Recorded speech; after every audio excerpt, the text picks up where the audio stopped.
Estas férias leve o Observador no bolso. Na praia, no campo ou entre viagens, acompanhe toda a atualidade sem limites. Assine com 40€ de desconto e habilite-se a ganhar uma estadia de 2 noites num dos hotéis boutique da Small Portuguese Hotels.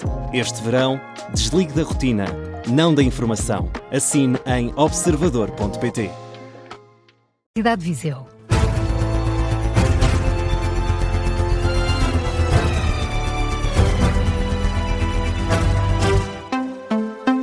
Bom dia, notícias às 7 com Carla Jorge de Carvalho. Quando faltam poucas horas para terminar o prazo de correção dos exames nacionais, o Primeiro-Ministro admite que houve falha política no processo, mas afirma também que há professores que oferecem resistência aos novos métodos de avaliação. São declarações de Luís Montenegro ontem à noite, pouco depois do Governo ter alargado o prazo para a correção dos exames. Agora os professores têm até ao meio-dia de hoje para avaliar os últimos itens das provas. No discurso que fez ontem à noite em Palmela, perante militantes, o Primeiro-Ministro disse acreditar que a maioria dos docentes está a favor da reforma que o Ministério da Educação está a fazer com a digitalização dos exames. No entanto, acusa outros professores de resistência à mudança, algo que, segundo Luís Montenegro, está a perturbar o processo. Acreditem que eu vou dizer isto não é para sacudir responsabilidades, nem é para estar a acusar ninguém. É porque é assim mesmo. E aqui e ali também com algumas resistências. Basta ver que os professores não têm todos a mesma opinião sobre, nomeadamente, este processo. A grande maioria, eu não tenho dúvida, está com o passo que nós estamos a dar. Mas há alguns que não estão. E nós temos de compreender que isso perturba o processo em si. Luís Montenegro a dizer que há professores que oferecem resistência à forma como está a decorrer este modelo de correção dos exames nacionais, mas admite também que houve falhas por parte do Ministério. E eventualmente até com alguma falha que possa ter sido cometida pelos responsáveis políticos, pelos responsáveis dos serviços.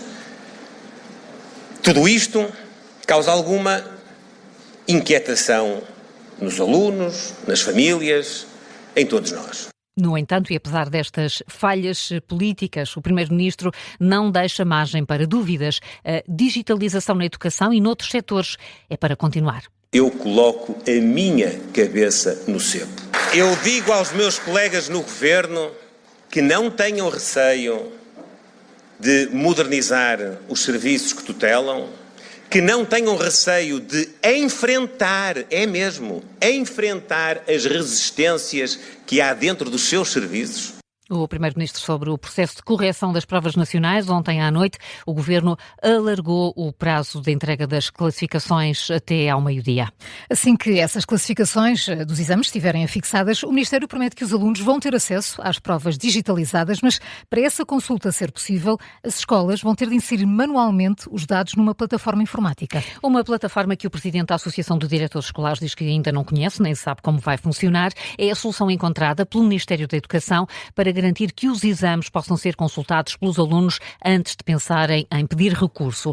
Neste momento em que o processo ainda está centralizado na Casa da Moeda, as provas são anónimas, pelo que não é possível identificar o estudante. O Jornal de Notícias conta que serão as escolas a dar esse acesso digital às provas. Para isso, vão ter de inserir um a um o número dos mais de 166 mil alunos e os e-mails dos encarregados de educação. Na nota enviada ontem à tarde às redações, o Ministério da Educação prometia que as escolas iriam receber um documento com todas as orientações para este processo. Pedro Passos Coelho voltou ontem a aparecer e a comentar a vida política nacional. O antigo Primeiro-Ministro defende que o Ministro da Educação é uma pessoa muito competente, mas deixa críticas ao Governo. Diz que o Executivo de Luís Montenegro está a ter um comportamento muito parecido com os anteriores, os socialistas, na forma como coloca políticos na administração pública, em vez de tecnocratas. O antigo Primeiro-Ministro voltou ainda a criticar a lentidão das reformas do Governo e sobre o tema do momento, os exames nacionais, Passos Coelho vai contra a corrente das críticas. Carlos Pedro. Deixa mesmo elogios a Fernando Alexandre. Foi já no final da apresentação de um livro na escola alemã, em Lisboa, durante o dia de ontem, em declarações ao Observador, admitiu que reconhece competências ao ministro. Não quero intervir nesse plano. Mas isso é um dos exemplos de, por exemplo, tecnocratas na educação. Tenho muita estima pelo professor Fernando Alexandre, que acho que ele é uma pessoa muito competente. Lá dentro, na apresentação do livro, Pedro Passos Coelho foi mais crítico sobre a estratégia reformista do governo de Luís Montenegro. Passos Coelho voltou a apontar para a necessidade de se acelerar esse processo, mostrou mesmo alguma impaciência por ver as coisas de fora. O antigo primeiro-ministro diz que o Executivo acerta no diagnóstico, na necessidade de fazer reformas, mas diz que é preciso mais. Esse primeiro passo o governo fez. O resto, vamos dar algum tempo para ver se... Eu já tenho feito algumas observações de que achava que as coisas deviam andar um bocadinho mais depressa, não é? Porque estou a olhar de fora e, portanto, vejo as coisas, se calhar, um bocadinho mais, com mais impaciência. Mas o diagnóstico está bem feito, há uma preocupação de reformar o Estado, vamos ver agora se as várias medidas que vão aparecendo se alinham para oferecer os resultados que nós precisamos. Esta crítica aqui é mais suave, mas Pedro Passos Coelho foi mais duro com o governo quando o acusou de ter um comportamento muito parecido com os anteriores, isto na forma como coloca políticos na administração pública. Vamos ouvir. Este governo parece-me que tem, desse ponto de vista, exibido um comportamento muito parecido com os anteriores. Não podemos pôr gente que nem sabe a linguagem dos técnicos a dar ordens a pessoas que percebem que nem sabem de que é que lhes estão a falar. E, portanto, eu adoraria que o atual governo rompesse com essa tradição dos últimos anos. Ora, Pedro Passos Coelho a fazer aqui uma alusão às nomeações de pessoas com ligações ao PSD para os centros da Segurança Social e para as administrações hospitalares. Não quis, ainda assim, referir um caso concreto por não querer ser mal interpretado. As críticas foram ainda mais longe, com Pedro Passos Coelho a denunciar que a maior parte destes concursos da CRESAP são viciados. Carlos Petro, com as declarações de ontem de Pedro Passos Coelho na apresentação de um livro na Escola Alemã em Lisboa. Os Estados Unidos concluíram esta madrugada uma nova vaga de bombardeamentos no Irão. Teherão retaliou, voltou a atacar uma base militar norte-americana na Jordânia. A Guarda Revolucionária do Irão afirma que destruiu o centro de comando e controlo e tanques de combustível da frota naval dos Estados Unidos no Bahrein. Reivindica também ataques no Kuwait. Do lado norte-americano, Donald Trump garante que os ataques vão continuar. A garantia foi deixada pelo presidente numa entrevista à Fox News. I'll save the energy targets for last. Estou a guardar os ataques às estações de energia para o final, mas vamos acabar por atingi-las. Vamos atacá-los fortemente esta noite, vamos atacá-los fortemente amanhã e na noite a seguir.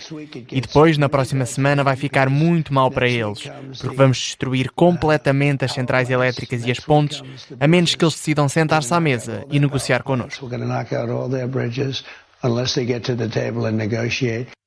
Nesta entrevista, Donald Trump não rejeitou enviar tropas para o Irão, sobretudo para remover o urânio enriquecido do país. Admite também bombardear infraestruturas civis se um acordo não for alcançado em breve. A troca de ameaças continua. Na rede social X, o Comando Central dos Estados Unidos anuncia que há navios de guerra norte-americanos e centenas de aeronaves em todo o Médio Oriente e que as forças norte-americanas permanecem vigilantes, letais e prontas. Já a Guarda Revolucionária iraniana deixa também uma ameaça, diz que os Estados Unidos continuarem com os ataques, nem uma gota de petróleo ou de gás sairá do Médio Oriente.